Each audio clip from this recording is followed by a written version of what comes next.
You hear your phone buzz, glance down, and see a text from one of your favorite people in the world. You feel a genuine spike of happiness, but instantly you swipe the notification away because the mere thought of typing a reply feels like trying to lift a physical boulder. And before you know it, you have left them on red for 3 whole days. You probably feel like a terrible, flaky friend right now, but science says you are actually experiencing a micro scale of pathological demand avoidance mixed with social decision fatigue. Your brain isn't rejecting your friend. It is simply trying to protect its completely depleted cognitive load from what it currently perceives as an overwhelming demand. Let's take a deep breath and unpack this together.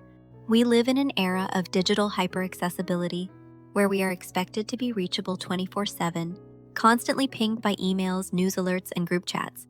When you look at your screen at the end of a long day, your brain doesn't just see a simple "how are you" from a loved one. It sees an immediate request for emotional labor, a task requiring attention, formulation, and empathy. When your cognitive load, the total amount of mental effort you can expend at any given moment, is already stretched thin from just surviving the complexities of daily life, your brain flips a defensive switch.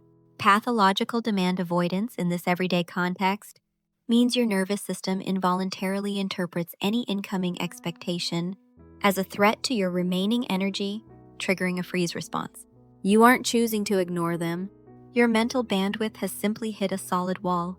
Think of your social energy like a carefully guarded reservoir during a severe drought. When your friend texts, they are just asking for a glass of water. It is not that you don't want to give it to them. You love them, and you would give them the whole reservoir if you could. But right now, the water level is so dangerously low that drawing even a single drop risks cracking the dry earth beneath.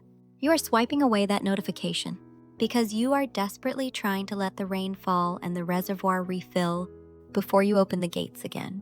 So please stop carrying this heavy, secret guilt around with you. Delaying your reply doesn't mean you are a bad friend, and it certainly doesn't mean you don't care.